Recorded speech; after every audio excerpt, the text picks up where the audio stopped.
A tweet and a video that you put up, Riley, this week, because it illustrates, you're obviously talking about the swimming world, but this is happening across the sports world in every single sport. Let me read this tweet and then we'll check the video. In Washington and Oregon this past week, the fastest, quote, girl in each state has been a boy. Veronica Garcia, otherwise known as Donovan Brown, just won the Washington State Championship in the girls 400 meter in total domination. And we're going to throw to the video. Take a look at this. Let's go, Ellen!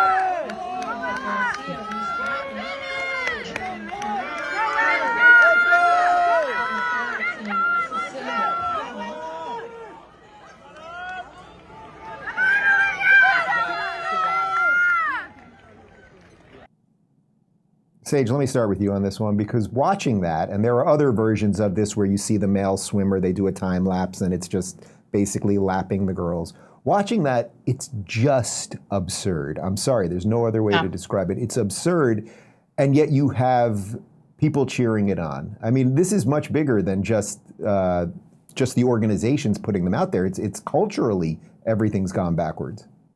That's the thing. And yes, Riley swam. I ran that race, 150 years ago in high school. And it's hard. And I can't imagine having to do that against a boy. I'm hoping that the cheers in the stands that we heard were cheers for all the girls who were running behind him. There have been a couple of other videos, maybe that one, if it went a little further, where at the end you do hear some boos, people calling him a cheater. And I feel like we're hearing more and more of that. At the end of the day, thank goodness Riley and so many other people, the International Women's Forum, et cetera, so many people on social media continue to post them, tweet them, put them on all their social media platforms, because we have been told so many times, well, it's just not that many. And when you look at the numbers and the percentages, it's just, why are we making such a big fuss? It's only a couple here or there. And a couple adds up to hundreds and thousands. And the thing is, there's a lot of non-reporting going on because people are scared to death. And I understand the fear. I've had these conversations. I really do understand the fear, because if you speak up, then what? Then you're anti-trans, you're racist, you're all the things, all the isms, right? And so I see why people get quiet and fearful, but to what end? Listen, I don't have a horse in this race. My kids are grown up, they're not competitive anymore. It's just right and wrong. And so we must continue to drive this point home and to show those videos of young men who are crushing women in women's competitions, because they should, because we are made differently biologically. So I still get ticked off, and we still got to keep putting it out there. Yeah, and everyone knows the video of Serena Williams telling David Letterman about a decade ago that men and women's tennis is completely different things, and that I think she said Andy Roddick would have beat her basically, 6-love every single set that they played. Riley, to Sage's point there, you must be hearing from girls every single day across the country, and I'm guessing the world probably, right? Every single day, which is why I so fiercely and so passionately want to defend this topic. Like Sage said, I'm done competing. You couldn't pay me to get back in the pool. I'd probably drown if I tried to swim now. Okay, let's be very clear. This isn't about me, but it breaks my heart.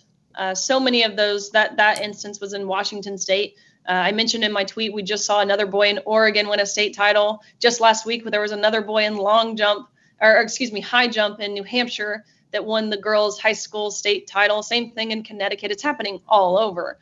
But these girls who are competing against these boys, they reach out to me and they say, Riley, do we have to compete for second place? Are we not worthy of calling ourselves champions? We don't want to compete against this boy. And it breaks my heart. I think I would be remiss if I didn't say, let's acknowledge the real state champion in Washington, Lauren Matthew, and the real state champion in Oregon, Aster Jones. Those are who the state champions are, not these less than average boys. And it's the same story every single time. Like I said, boys who would not even remotely compete at the same level. That boy in that video, he wouldn't have even finished top 16 in competing in the rightful category of the boys. By 2.5 seconds, the 16th place finisher was 2.5 seconds faster than what he ran. But he's a record smasher in competing against the women. We don't see this happening the other way. We don't see women entering into men's sports and dominating there. Right. It's just not happening. And it's not sexist to say that. It's not bigotry to say that. It's biology. It's reality. It's common sense. It's science. What happened to follow the science Suddenly that has been thrown out of the window. Well, and you look at any sport, you look at basketball, right? The 3-point line is different. It's further back for men. The sheer amount of layups in women's basketball when a player gets a fast break compared to a dunk when a male gets a fast break. The size of the ball is even different. Gymnastics, they have different events. Golf, the tee-off spot is different. Baseball versus softball, the size of the ball, it's underhand versus overhand. The length of the fence, the field is different. These handicaps or categories, what have you, exist for a reason.